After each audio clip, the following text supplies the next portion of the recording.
All right, my name is Gary Bland. I help run the LUG here in Bridgeport, West Virginia. Today we got Travis Machete going to do a presentation on Ansible Galaxy, and remediation with Workbench and OpenSCAP. So take it away. All right. Um, as Gary said, my name's Travis Machete. I'm also a coworker of his at Red Hat. I'm currently doing and delivering Red Hat training. I posted a link in the chat. Hopefully everyone's seen that link and at least downloaded the Ansible Workshop Guide PDF. I created a little guide to go through this. You're welcome to follow along with this. And Ray's asking me to repost the link. This is probably a slightly different link, but I will post that in the chat here. That takes you to the actual location where you can download the PDF workshop guide. Feel free to also clone this repository. I figured as I did more things with Gary, I just dump everything in for this lug and it will make it easy. So the top level is Ansible roles. So the presentation you're about to see, as well as all the demo, is contained one level down in my LUG repository under Ansible roles. So you can download the presentation, download the workbook, download any of the playbooks and code you're about to see here. I was asked a while back to do something similar to this on how do we get roles up in Ansible Galaxy. And there were also some questions on the SCAP, specifically around how to use Ansible for remediation and how can you tell what it does and what it's going to do. So I married these two things together.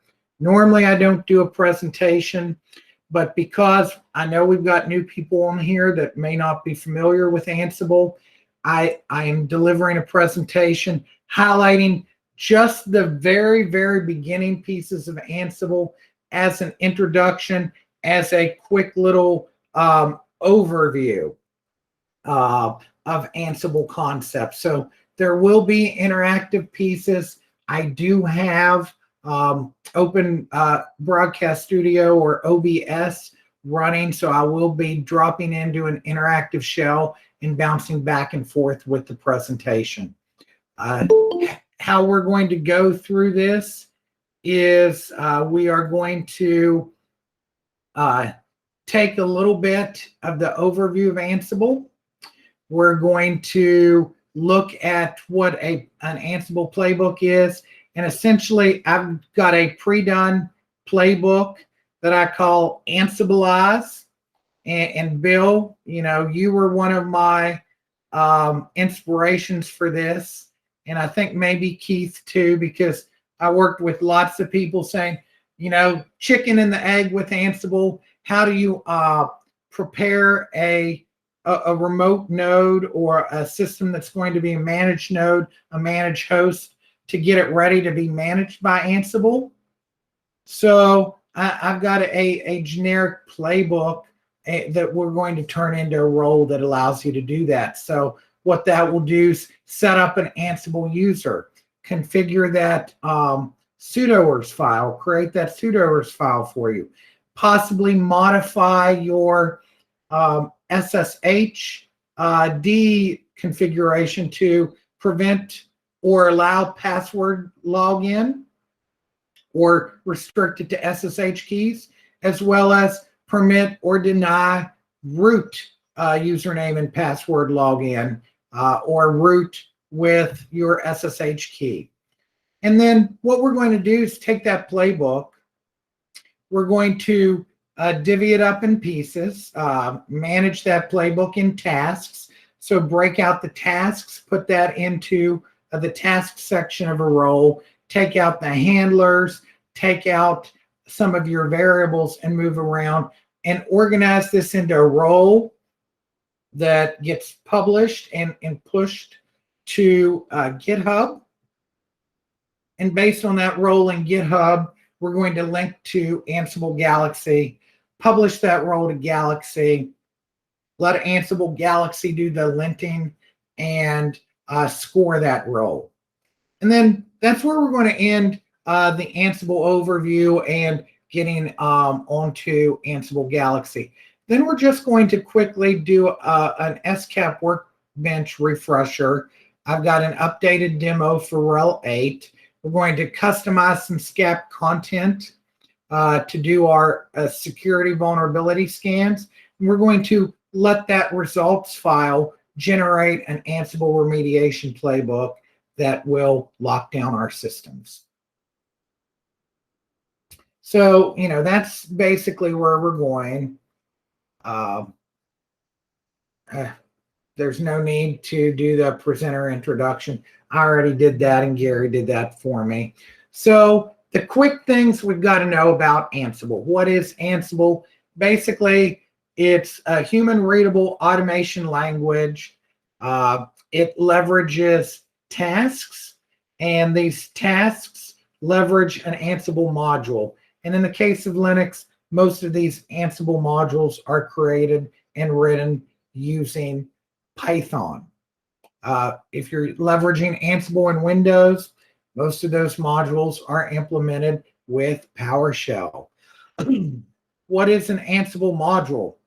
Essentially, it is a set of components, like I said with Linux, based on Python to accomplish a specific system task or interact with system utilities. So there would be a module called the user module, and that module would interact with provisioning, setting up users. There's systemd modules that interact with controlling systemd services. And then you've got your modules that are really frequently used, such as the yum module. So that module leverages installing, removing, and managing packages. We have Ansible able to do what's called an ad hoc command. So this is a quick way of taking an Ansible module and performing a single task very quickly from the command line. So you can run an ad hoc command against all the hosts in your Ansible inventory. So this is like running a for loop with SSH and some command that's going to execute something against all the hosts in that for loop. So that's Ansible ad hoc commands in a very simplistic nutshell. So the Ansible components, Ansible commands, what makes Ansible work. After you've installed Ansible, you've got the Ansible command, and that is used to perform and execute these Ansible ad hoc commands. What allows this to work? There's two files that you need, the Ansible config file and the inventory file. These are both files that are installed. When you install Ansible, they go into Etsy, but those have generally the lowest precedence. So what I recommend when I teach and deliver Ansible courses is that you always have an Ansible config file in your current working directory of the project. And what does this Ansible config file do? Most importantly, it points you to the Ansible inventory, which is the file leveraged to say, here's the list of all the systems I'm going to manage. Here's my managed host. Here's my managed nodes. The Ansible config file also contains additional pieces in there, such as what user you're going to execute as on that remote system. If you're using become, so that's your sudo, so you become root. So these three things at the top define the basics of Ansible. Once you have Ansible out there, there's not a whole lot of reuse that's available all the time with ad hoc commands. Typically, you're going to want to do multiple things to host. So several tasks. How do you do this? you create an Ansible playbook.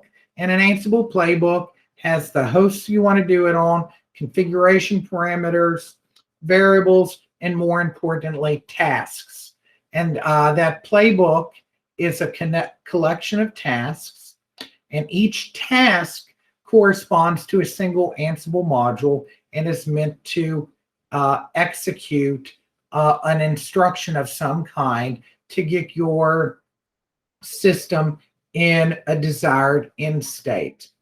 So all of this is human readable. It's in a format called YAML. And to execute your Ansible playbook, you use the command, no surprise, Ansible playbook.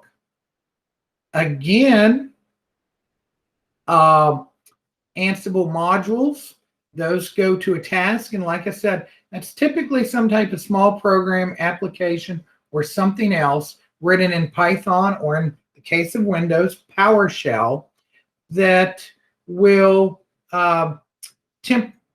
be deployed onto the system, run, do its thing, and go away when the playbook is done running. Now, Ansible Galaxy, that's, kind of a special thing out there. Ansible Galaxy, think of that as like the GitHub, if you will, or your repository of Ansible roles. So people can publish and share their Ansible roles and leverage and reutilize that. So any of the roles I've created out on Ansible Galaxy, someone can download that role and use that role for a playbook to accomplish a task.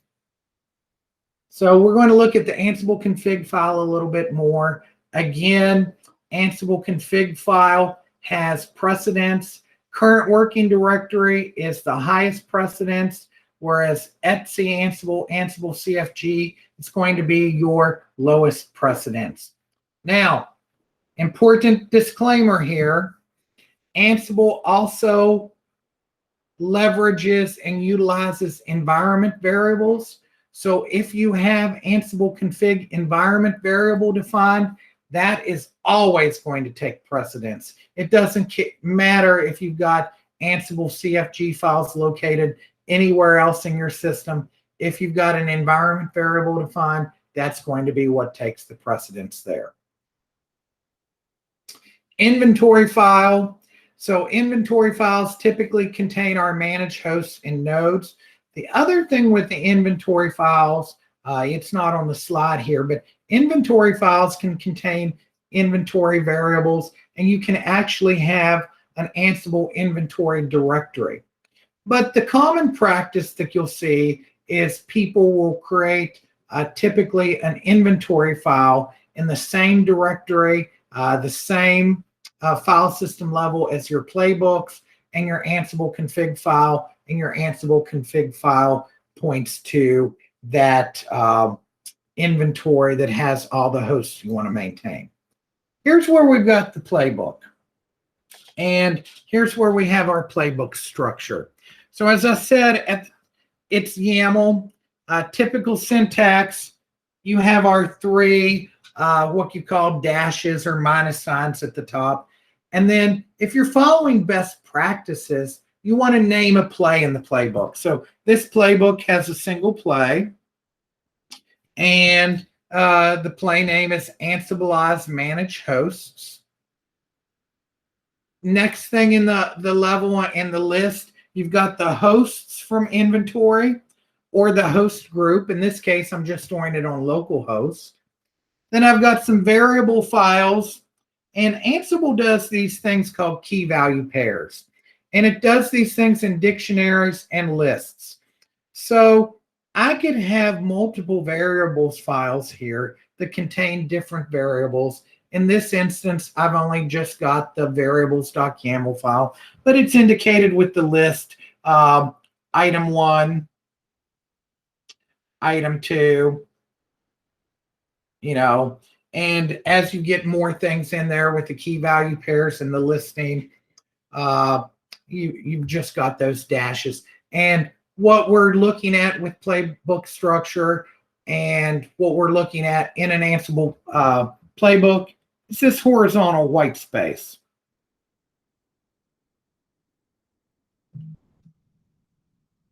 So I standardize and use essentially 2 spaces for your indentation, for each level of indentation. And horizontal white space is extremely important to YAML because that's what does your formatting, and that's how Ansible interprets the tasks, the plays, and any of those key value pairs and directive. Vertical white spacing is used for you as a human and me as a human to read this playbook. So this playbook now has 2 more sections that we want to talk about. And again, in each section, we have lists, and we've got those key value pairs. So this first section here, or this next section we're talking about, is the task section. So now we've got a listing of tasks. And again, we've got those key value pairs. And our best practice for tasks is to name each task. Why are we naming these things? Why are we wanting to do it this way? When we've got to debug the Ansible output, rather than seeing the puke on the screen and not knowing where it is, if there is an error that happens, guess what? It's going to be at that task name or that play name, and that's where you go back to. So we've got the key value pair name, and then the value for name is create Ansible user. And then I've just got a dummy. I'm using the Ansible module here, debug. And this is a reminder for me. And this is how I sometimes create playbooks for debugging. So I build them task by task and do an iterative process to test them out. And so I name all my tasks. I put comments in there. I do whatever. And then I go through there and I know what I've got to do, and I take it one task at a time. So, this is using the debug module. And when I run this playbook, it will say, this will use the user module. And that's what's output to the screen. So that's our task section. And again, we can have multiple tasks in a task listing with those dashes. And then I'm showing this next section here called handlers. So handlers are an Ansible task, but those are a special Ansible task. What is a handler? It's a task that you might need to run in case something happens. So in this case, I've got a task, a handler task called restart SSHD. So again, I've got the debug message saying, I'm planning on using this, and I'm either going to use the service or the systemd module to restart SSHD. Do I want to always restart the SSHD service? No. The only reason I'd want to restart that is in the event my playbook changes something for the configuration, and that configuration needs reloaded. So again, what we do here is we're just going to call the handler only when needed.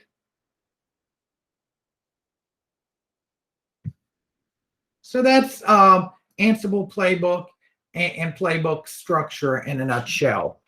So now what I want to do is show us a few things about Ansible roles. So an Ansible role takes these playbooks and takes these reusable components, and it prevents people from having to come up with their own task section and their own handler section, because now what you can do is create a special playbook that leverages the role. And with this role that you're leveraging, you may just have to have variables for your environment. So Ansible Galaxy init command will allow you to do and create an Ansible role. And when you do the Ansible Galaxy init and give it a role name, what it's actually going to do is initialize a role structure and create all these files for you typically it's a directory structure with a whole bunch of main.yaml files. And not all of these are required, but a properly designed role will have 3 required elements. The README markdown file that's in your GitHub repository that will be imported to Ansible Galaxy as the documentation for your role. The meta main YAML. That meta main YAML is a, kind of a pain to look at. Why do I have to do documentation? Why do I have to do comments? This is for the scoring, and so people know the requirements for your role and how your role can be leveraged and redistributed and reused. And then lastly, in the role, again, the whole point of a role is, so we've got these reusable tasks. We've got a tasks section. Now, what we're going to find is there's a lot more than this to an Ansible role than just your README, your meta main, and your task section. There's a defaults, there's variables section, and templates and everything else. So when you do an Ansible Galaxy init command and you make your roles here, it creates this tree structure for your role, and you can see the default files, handlers, meta, task, templates, test, bars. You see all those, and there's the different main YAMLs in there. And the thing that you'll see most people don't publish with Ansible roles, because it's not necessarily needed, is that test directory. Because this test directory is mainly meant to give you a sample playbook where you can test that role easily in the inventory file. And the big thing about Ansible roles, when you initialize that role, if you're not going to have files, if you're not going to have templates, you remove those directories. So you delete the directories. If you're not having predefined variables with your role that are supposed to be hard-coded, you get rid of that. Now, you'll see people will often do a defaults main. So this is going to be the variables that are initial to your role, basically your default settings, and those are going to have the lowest precedence and are meant to be replaced by the person leveraging or utilizing your Ansible role in their playbook. And that's kind of what this next role structure and thing that I built. It tells you what these things are. I'm not going to go over them again. It's not super exciting. What I will mention is the files and the templates. So files are typically used by the copy module in your role and the tasks for the role. Templates are a special type of file. Templates are in Jinja format. So a template with using the template module will copy the file, but when it copies that file to the managed host, what it does is that Jinja template, it's assumed that there's one or more entries in there with our, our double squigglies here. Well, I guess I can't touch this with my hand. This graphics tablet's being a pain in the rear end.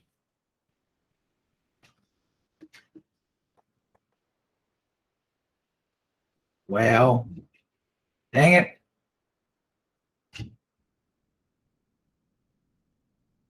Let me check something here.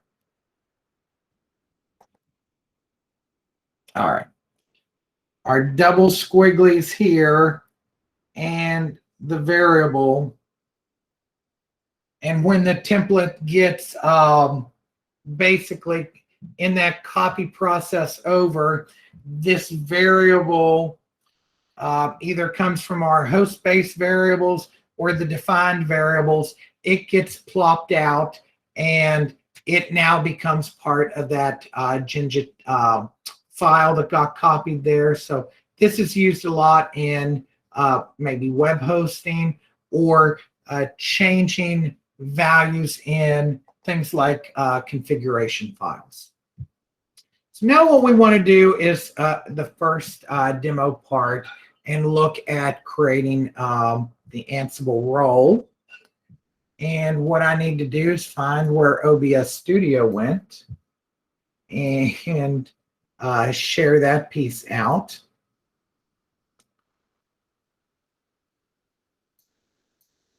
And I'll wait for Google Meet to catch up so we can see the environment. Hello, Google Meet. So there's me with my other camera view. And now we're basically into my little workshop guide. So what I want to do here,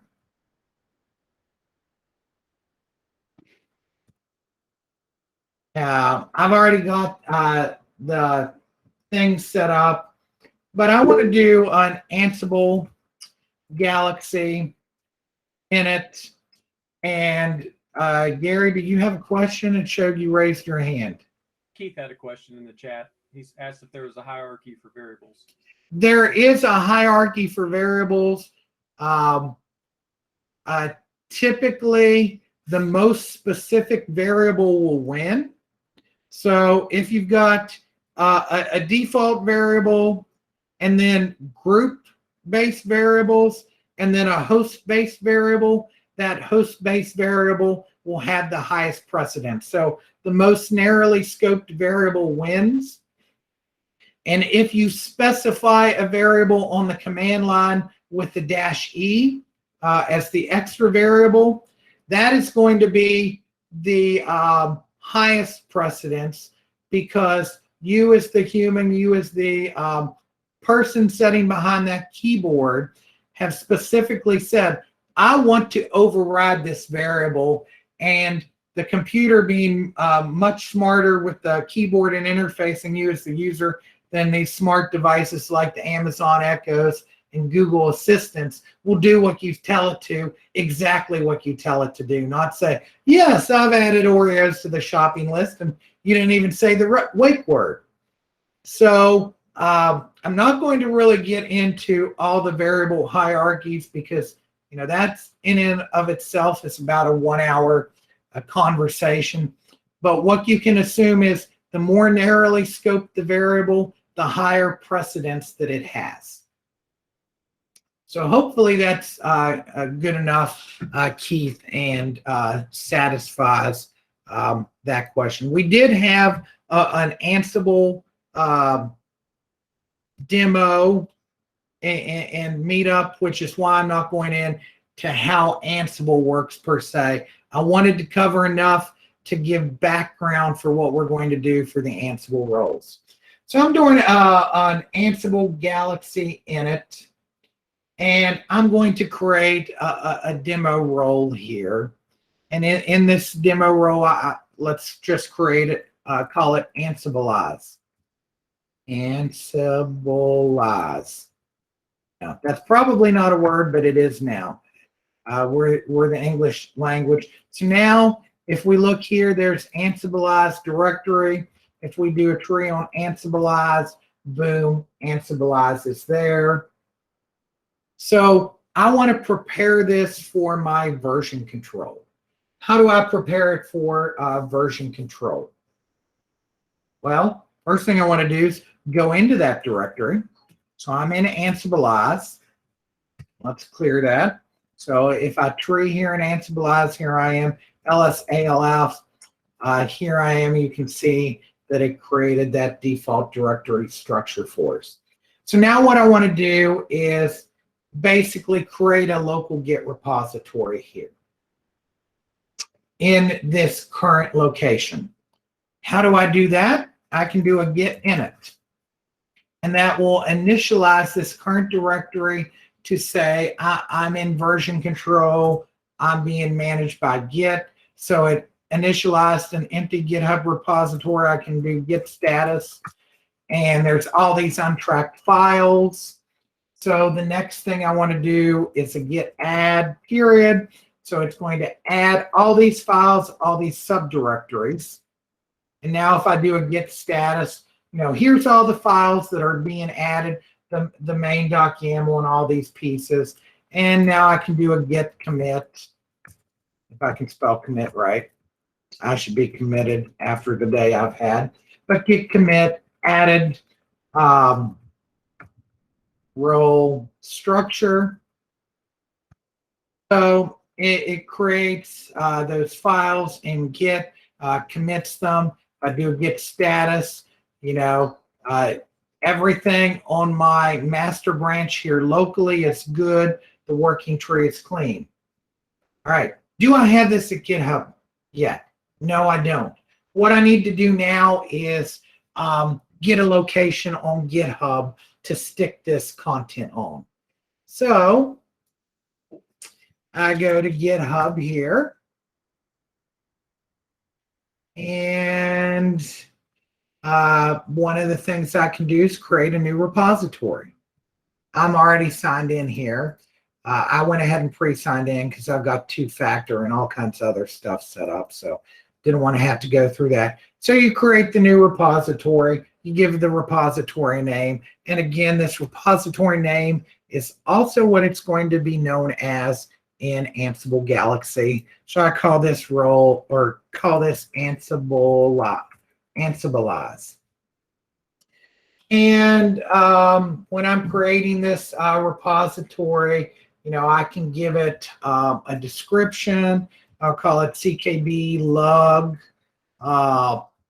Ansibleize role to be published to Ansible Galaxy.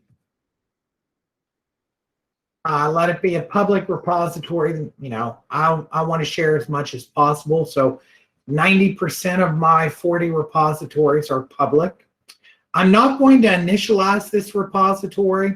This is what you can do if you want to clone it down and then initialize it. Well, what I've done here is I already have a repository that's been pre-initialized. So I'm not checking any of these boxes. I'm doing create repository. And this tells you to get started. And it says, do the git init, do the git add readme, do the commit, do the branch, do the remote add, do the push. Or you can push from an existing repository at the command line. And that's pretty well what I'm going to want to do. So I'm going to do that git remote add origin Ansibleize git thing here. So I'm going to basically copy that. And let me clear this. And I'm going to paste that in here. It's going to add this stuff up. And boom. So now it did the remote add. Let me do a git status. Again, we're still on the master branch. So what I need to do is push this master branch up into GitHub. So the next thing I want to do is the git push 0 origin main. Well, I think I need to do mine with master because mine was called master here. It hasn't let the new politically correct terminology for Git branches to populate into the version of Git here. So it was done as master. So I'm pushing up to my master branch in Git. So created the new branch on GitHub. And when I go back to GitHub here and I just do the refresh, looky here, there's my directory. There's the files, there's everything that was added here. So everything is here in my GitHub repository. And hopefully you do agree with that it pushed these files up here. And here's my tasks, role structure, and main YAML, and it says tasks for Ansibleize. And you can see the README MD. It took it from the template and it gave me that dummy README file and information. So now what I want to do is go back quickly to the slide presentation. And if I do this right, it should take over OBS Studio, and it did. And now what I'm looking at here is what I want to do with publishing this Ansible role to Ansible Galaxy. So the requirements for publishing an Ansible role is a GitHub repository. So check, I'm good on that. I created the GitHub repository. I created the role structure and published that up to Git. And I verified that that was in GitHub. The next requirement is having an Ansible Galaxy account. Check, I have that already created. And I've got my Ansible Galaxy account set up and created and linked to my GitHub account. And then, you know, the role has to be there. So these are the basic requirements for publishing a role to Ansible Galaxy. So, you know, back to demo time. So now that we're back to demo time, we can do a couple things here. So I'm going to jump around and do it slightly than my workshop guide that I shared with everyone. And I'm just going to go ahead here into Ansible Galaxy. Maybe. If Firefox will open another tab, and the other tab does appear open. So galaxy.ansible.com. You can see that I'm signed in here with Team Machette. I'm still on the old 8-character usernames. And we've got the, since I'm signed in here as me and linked up here, I've got the My Content and My Imports. Whenever you want to import here into Ansible Galaxy, you go to My Content. And I'm actually a member of more than one organization. Most of you, when you sign up for Ansible Galaxy and you link it to GitHub, will only have your name. I'm still in also under Red Hat Consulting. But here's roles that I've published already so far.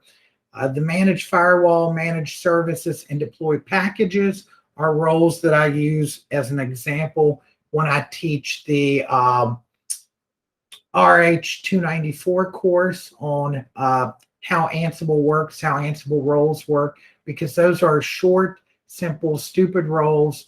Those all go back to my GitHub repository.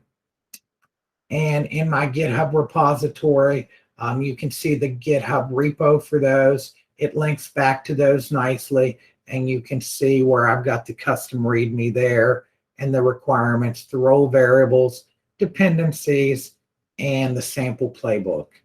And I cheat and do everything on the BSD license because I really don't care what license I publish my role under. But to publish a new role, you pick the group you're under. Typically, it's going to be your name, and you do an add content. Now, theoretically, when you signed up for your Ansible Galaxy account, you went ahead and linked to your GitHub account. So you can click this import role from GitHub, and it filters and does all your stuff. And, you know, I've got so many, Ansible is there because it's alphabetical order, but I can start typing in what I want, and it's just going to filter it by the repository names. I put a checkbox in here by Ansible, and I hit OK. What does that do? It causes Galaxy to reach out to GitHub.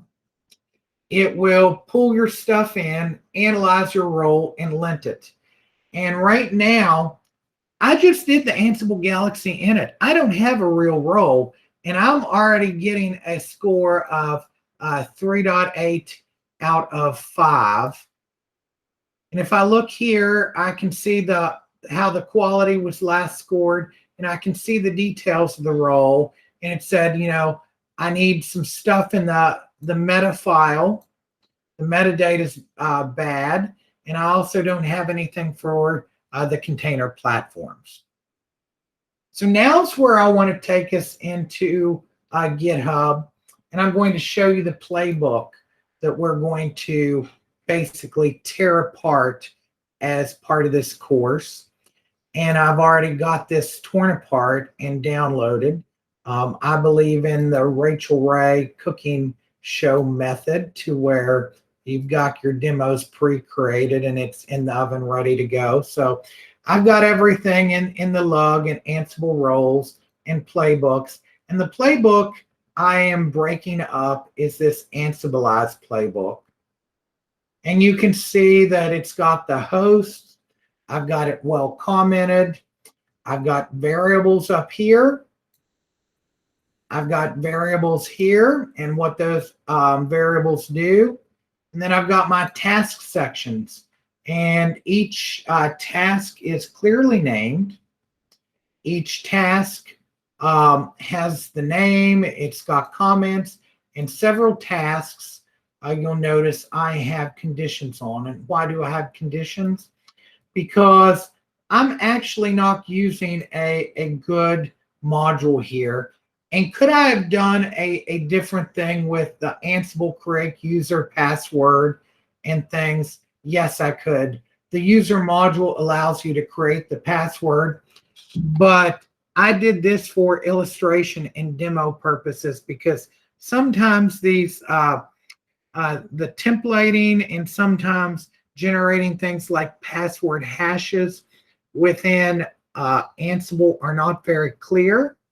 But the RHCSA style courses, when you create the user on the command line, you're used to doing the echo Red Hat and piping it to password for the username for standard in. So you're not prompted to do the password. So this is my take or rehash of that. Copy and Ansible user public SSH keys. So if this is defined, and if it's a real user that exists, I'm using the authorized key module for the user. During the key, I'm using lookup plugins to find that public key. And what this is actually doing is I've got a when condition on here, because I don't want to do this if this data isn't defined, or if this data is defined, or if you're saying, hey, don't even bother using SSH keys. There's no point in doing that specific task. Same thing for copying the Ansible user public SSH keys. So we're looking up that from the other file, or keys from another value when I dump the public key actually in as a variable. So this takes care of different ways of publishing the key file.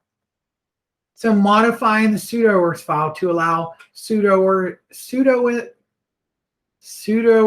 access that's passwordless. Wow, that was hard to say. So I'm using the copy module. So the content is taking my Ansible user name and putting all equals all, no password all in the sudoers file. And it's dropping it into that Etsy sudoers-d drop-in directory based on the name of the user. So again, a very clean way of doing the sudoers file. And then I'm doing line and file twice to modify the SSHD config that will either allow SSH key only, so prevent passwordless access or prevent using passwords to access. And the next one is whether or not root can log in through SSH. So, you know, this technically would break out if it fails, but I've told it to ignore errors, and I'm doing the shell command with sshd-t. Why am I doing that? I want to check to make sure I didn't screw up my SSH config file when I modify it. So it's going to register the results, and you can see where I did some testing and debugging, and that was commented out. And it's given me that, hey, these results, kind of passed. So I'm good. So what is it's going to do? It calls the handler. And so as long as that SSHD results have the status code returned 0, meaning my test worked and my config file is good, it will go ahead and restart SSH. What happens on the screen is you'll get some red from the errors, and it will say, spit out a message that the SSHD file is broken, fix the syntax, and typically there is a reminder, it says the specific issue is from here. Here's the lines you've got to check. And one of the comments that I made up here in the playbook is the variables must be yes or no, all lowercase and in quotes. Otherwise, if you forget to quote it, Ansible takes those and turns it into a Boolean value when it throws that in the SSHD config file, and that breaks your SSH service. So this is the big long playbook. And if you look in here in the playbook's components directory, I've broken it up to Ansible _readme MD. I've got the defaults main YAML, handlers _main YAML, meta main YAML, tasks, and tests. And why do I have those? So I can easily copy those things into my role structure. So now what I can do is take those and copy those task files into my role structure. First thing I want to do is an rm -f, -rf files, templates, and vars, because I want those gone away. So now I'm left with defaults, handlers, meta, tasks, and tests. And that's what I had here that I need to basically copy into those locations and replace it. So if I look at handlers, this is just the handler portion of that playbook. So what I've already done is broken that playbook up to easily go in these locations. So I can do a CP LUG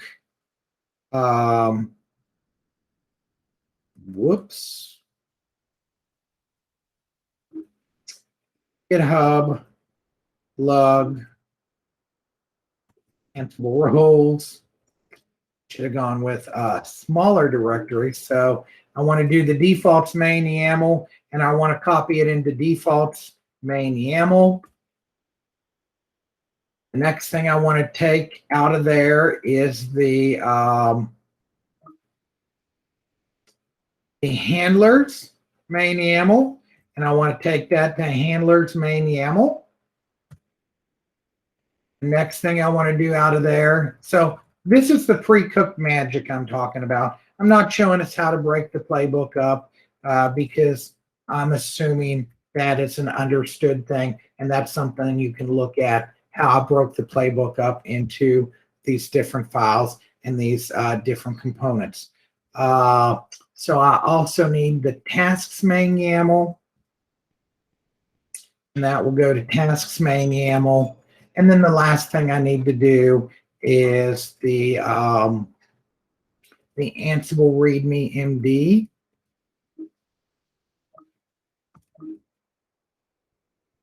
And I'm copying that to the README MD here and overwriting the README MD.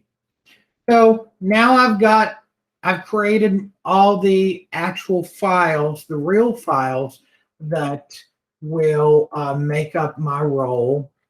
And those real files, once again, are in that Ansible repository, but they're not there yet because look here, this is the dummy README. So the thing I have left to do is the git add period, right? Git add period, git commit -m, added real YAML files. And it's got the 6 files that changed. It rewrote various files and put new files up there, and also deleted the files. And now I can do, I did the git commit. Next thing I've got to do is the git push, and it pushes these changes up to GitHub, right? So I go here to GitHub, and now when I hit the refresh, it got rid of those extra directories. And now look at my README here.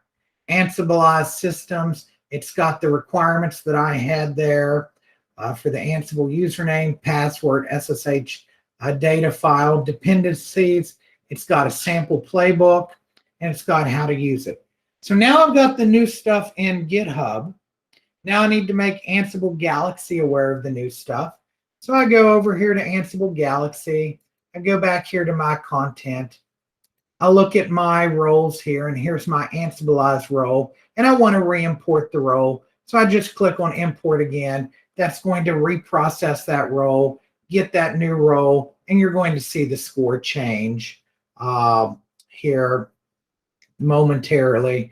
The score will go up some. I'm still going to get dinged on the score because I am using some of the shell commands and not best practices for everything. There are better ways to use some stuff. And I believe it yells at me because I've got a line that's longer than 160 characters. Now, to me, I'm very wordy, very descriptive. I don't care that that line's longer than 160 characters. Could I go back in and put comments and hashtags and make that 2 lines? Yeah. Does it affect functionality? No. And it's yelling at me too on the task being run. Since there's when statements in there, you know, it's saying you should probably use handlers. Again, only use shell when required. That's the password command, I'm sure. And then that shells that use pipes. Again, that's where I'm doing the echoing and piping it to the password. You should actually use some pipe fail options, but you know, I'm not too worried about that either. So now I've got my role published. How do I use the role? Well, how you use the role is an Ansible Galaxy install and install that role, and you can copy that here. So I do believe I've already got a demo playbook on here somewhere. Plug role. No. LUG.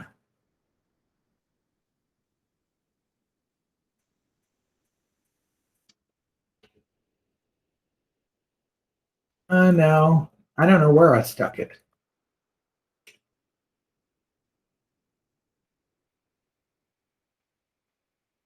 Let's just look in playbooks and see what's here. Okay, playbooks is good enough because I've got an inventory file and I've got an Ansible config. That's what I really needed. So what I can do here now to instantiate and download and utilize the role, I do the copy to clipboard, and I do this Ansible Galaxy install tmachette.ansible. What this will do is reach out to Ansible Galaxy, download this Ansible role, and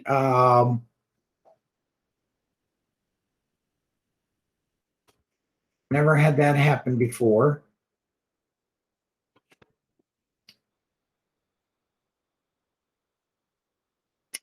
Probably a bug. Index is out of range. Good thing is I do have this already downloaded. And I believe it's in GitHub. Demo role. There's the role. Let's just try that command one more time if we just throw it here.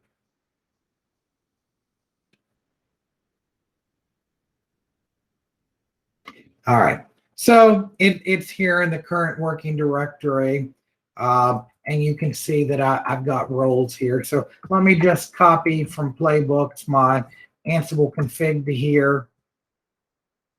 and copy my playbooks inventory to here. Not a big deal.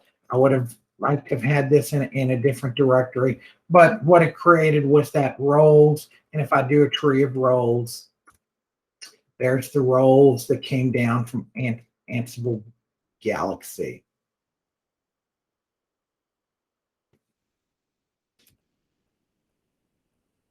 And oh, sorry, it's Ansible.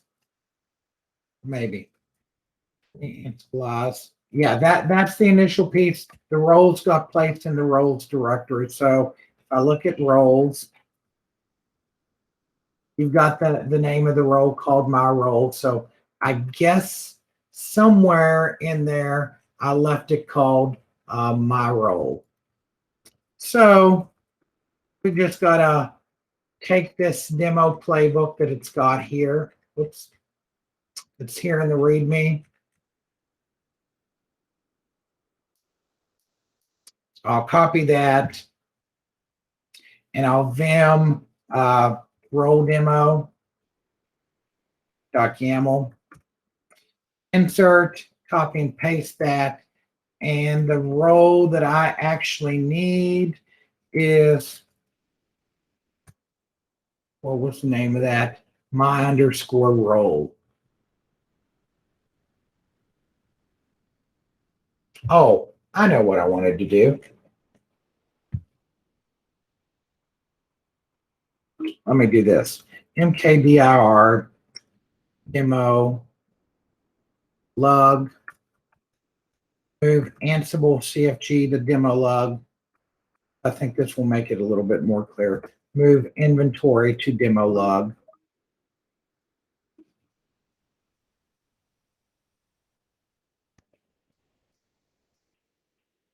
And move, what did I call that file? Role demo to demo log. So I'm going to cd to demo log. And what I forgot to mention, when you do the, I directly copied and pasted the Ansible Galaxy command to download the role. I neglected to say where I wanted to install that role, which is why it was yelling at me earlier with the index out of range. I want to install that role into my current working directory, into a directory called roles. Well, shoot. My head's too big, so you can't see that behind, but it's downloading the role here. And if I hit enter to get that up a little bit, you can see it extracted that here. Now I've got roles. If I do tree roles, there's my role, and it's named as I thought it should be, which is tmachette.ansible. If you don't put the -p in there, what it does is tries to throw the role in the default location on the system. The way I do my example playbooks and the way I do things, I want the roles in a roles subdirectory that's local to that playbook. So if I look at the role demo, that role demo's essentially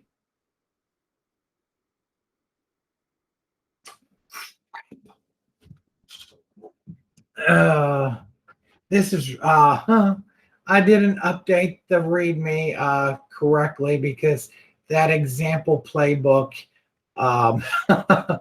is a bunch of junk. That was for another role where I copied and pasted. So hopefully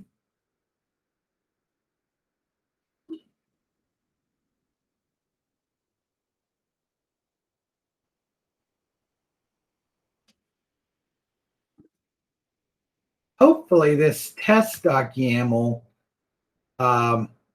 leverages it. So yeah, it's got Ansible. So that's not very good either. So let me vim this role demo and let's get rid of this variable file here.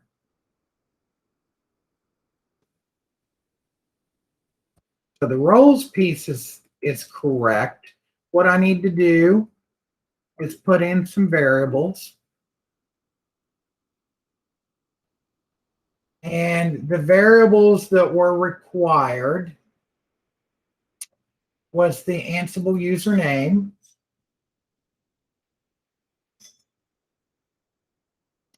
and I'll just make that Gary. And the Ansible user password, for simplicity, I'll make that Red Hat. And do we need anything else here? I'm going to say SSH key answer.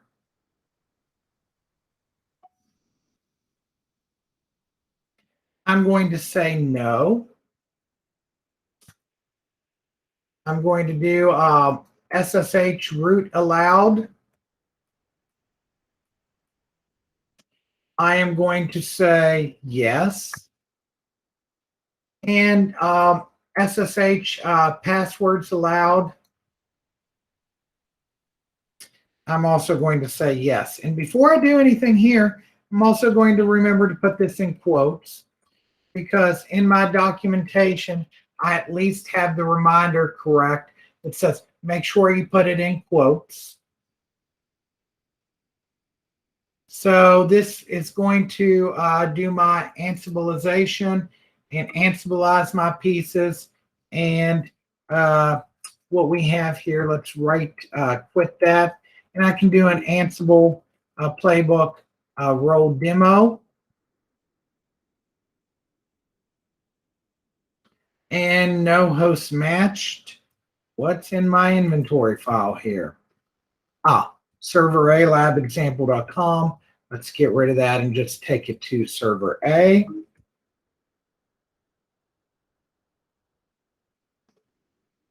Gathering my facts. And it's failing. Setup module failed to do it. Exact error. So -K to ask me for the password here. Let's do student for the password here. And let's also do -K for become. My SSH password is that. My become password is that. And let's see what happens here now.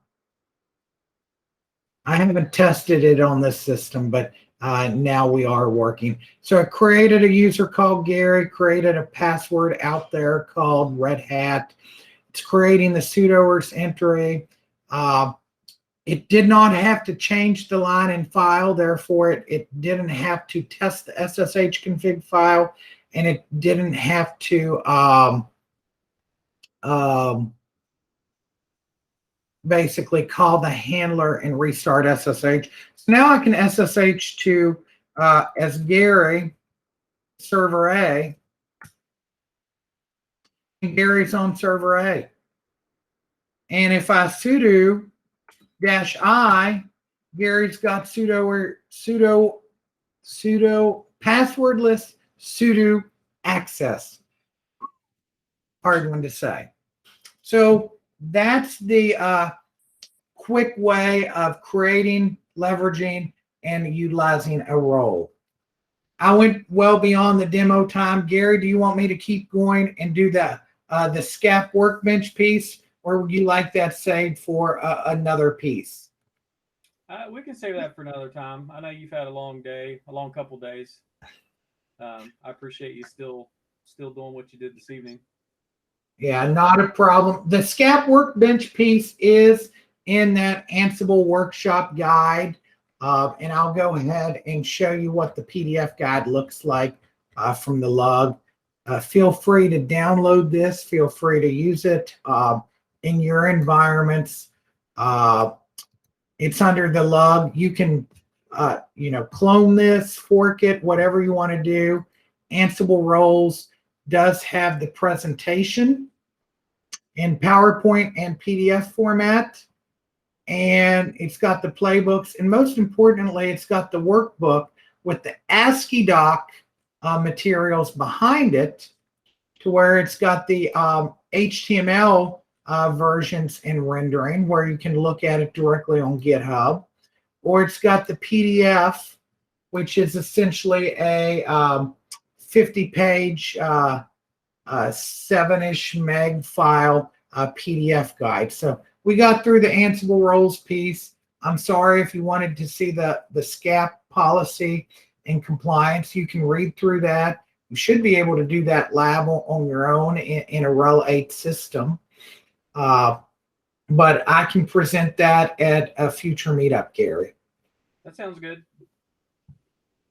You have time to do any Q&A if anybody has any questions? Yeah, I'm good for Q&A, and if we need to go back and do anything, especially since we are not doing the SCAP component piece. Don't everyone ask questions at once. Come on. You know you want to. Don't be afraid. I would like to talk maybe in the next course about, I guess, use cases for, when it would be more advised to use roles versus just direct tasks or a monolithic playbook or something like that. Just best practices and different scenarios in which different utilizations of these different components would make more sense than the others. So I can address a little bit of that now for best practices. So you don't ever want to have big monolithic playbooks. But likewise, how to live my life. Yeah, you don't always want to break every single task down into a role. Now, what I did not show you, I mentioned it. I have the deployed packages role. And this was published to Ansible Galaxy. And this is a simpler role to understand. And it's just got some dumb tasks. What this role is just a simple role that you can leverage to deploy tasks. So you don't deploy, various RPMs. So this role takes in a listing of variables on what packages you want to install. So you don't have to have that task installed. So what you can actually do, things like deploying packages, things like firewall rules, things like your services where you're enabling, setting things on or off. Those are things that are used all the time, and those make your playbooks big and complex, right?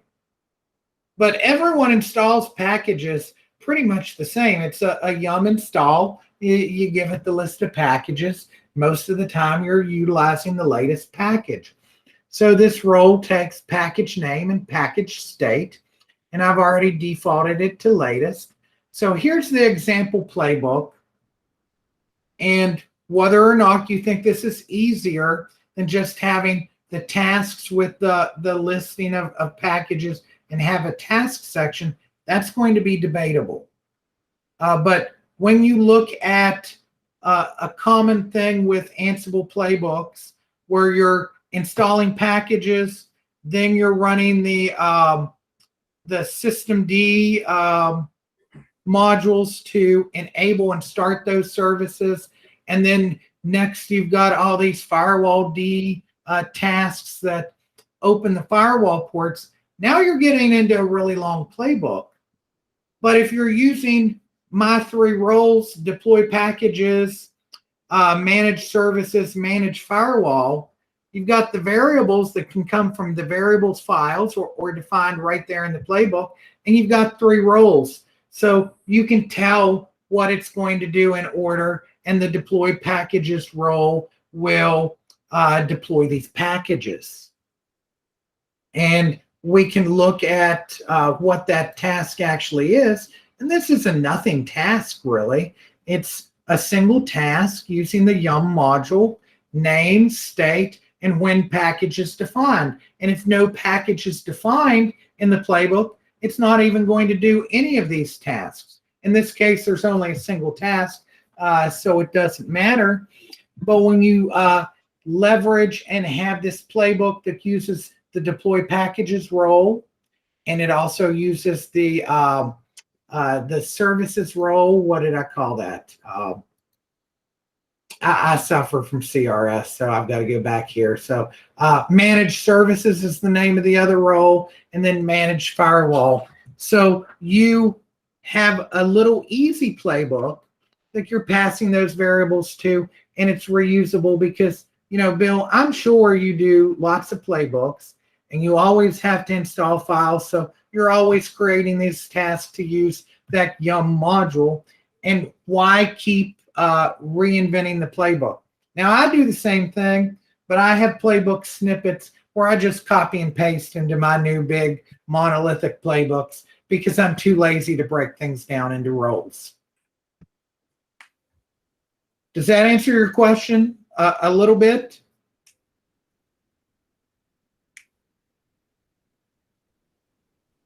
Good chat. I think Gary will put Bill to sleep there.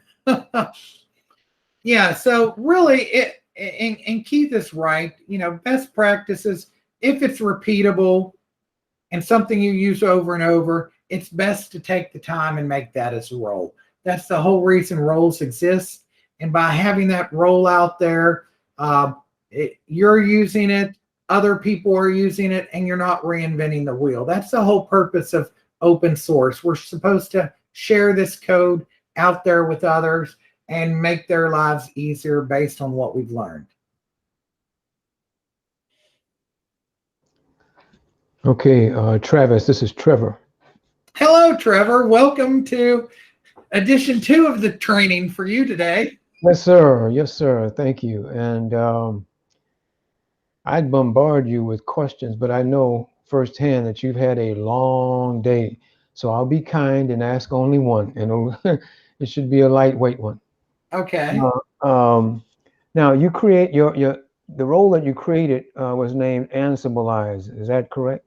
That is correct. Okay, that role was comprised of several files.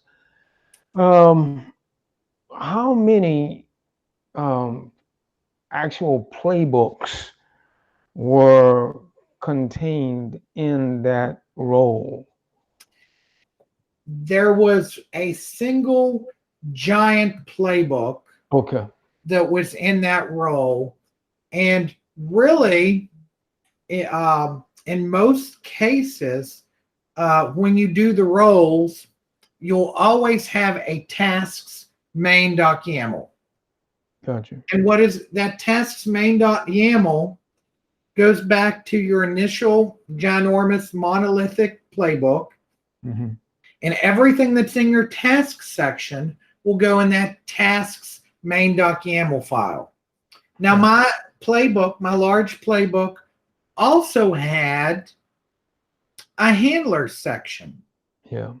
And because it had a handler section, those handlers are special tasks. So the handler section of that playbook went into the role, into the handlers directory, into that main.yaml file.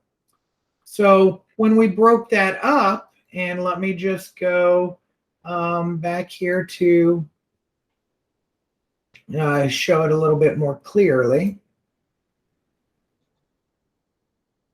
So we've got this big, ginormous single playbook called Ansible with tons of tasks. Mm-hmm. Everything in this tasks section went into the tasks directory in the main.yaml file. Okay. The other thing I had was a handlers. So I had a single handler here. So that handler went into the handlers subdirectory for the role in the main.yaml file. And then I had some default variables. And in this case, I had the variables YAML file here. And let me go into the variables YAML file, and the default thing, that I use on my system, so I know it's the Ansible user. It's Ansible username is Ansible-user. For my example, I made it Gary because I like to pick on Gary. We've worked together a long time.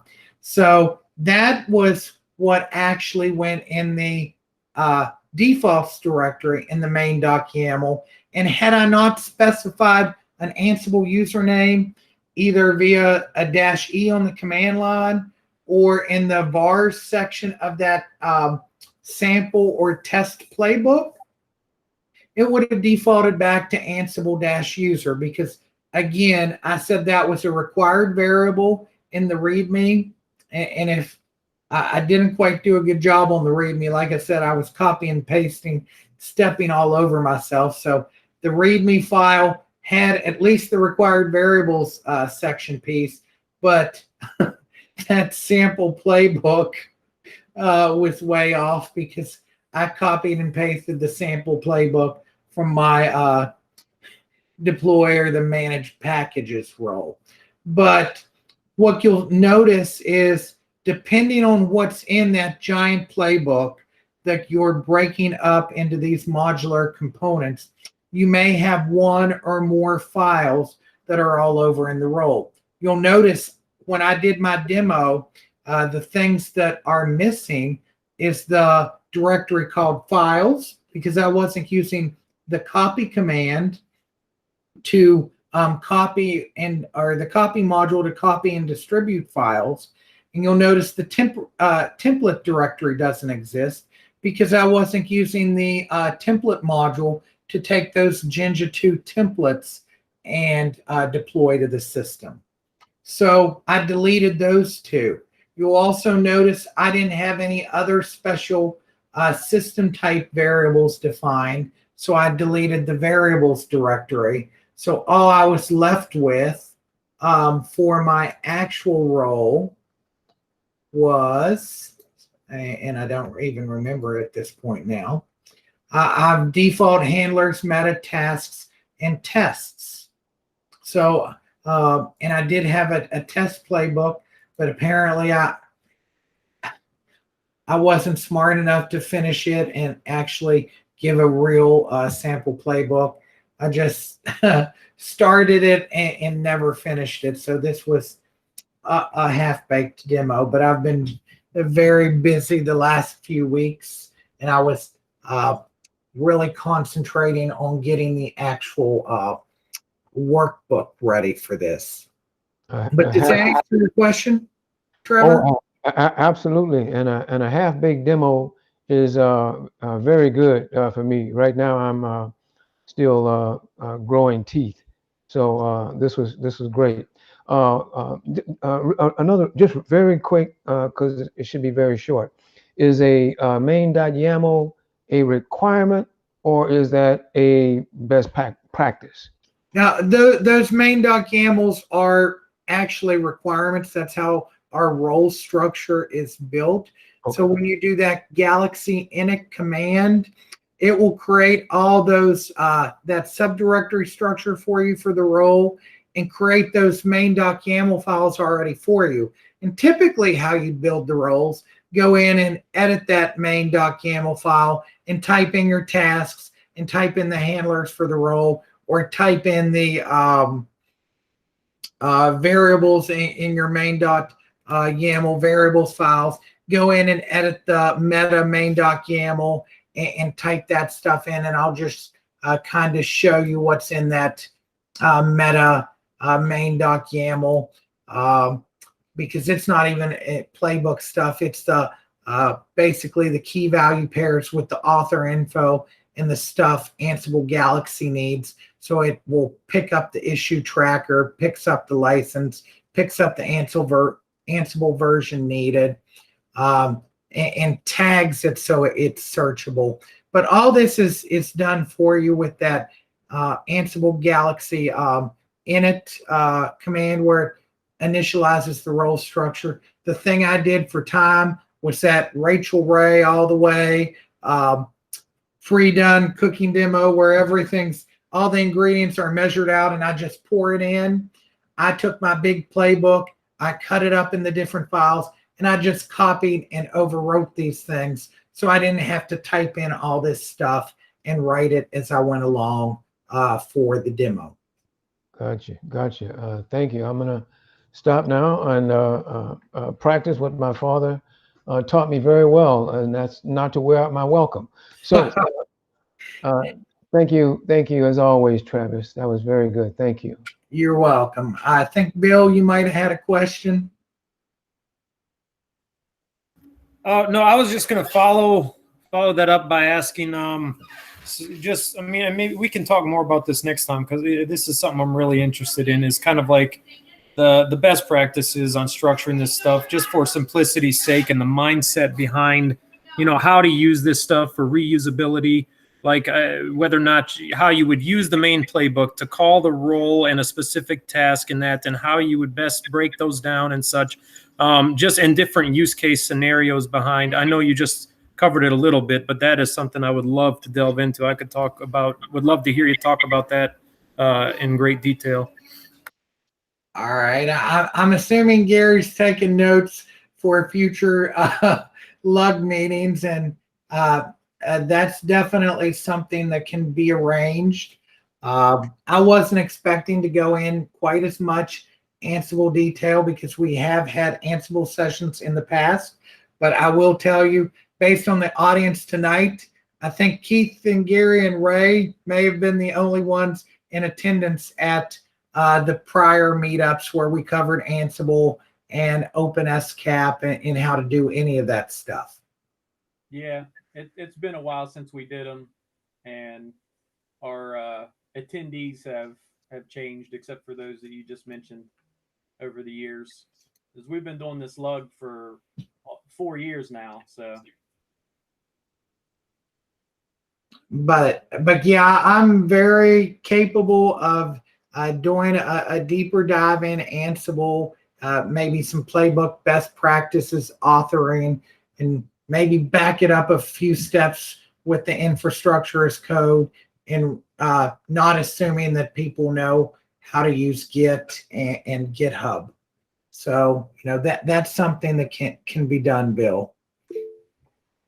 I'd love that. Yeah, like things like, hey, this would better be done as a handler than a task, or how to approach this from a more streamlined and best practice type scenario. Okay.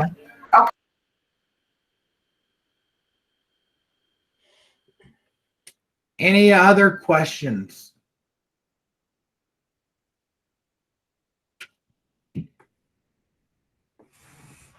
cool. Well, I appreciate everybody for attending. Check the websites, like and follow the Facebook for the next session.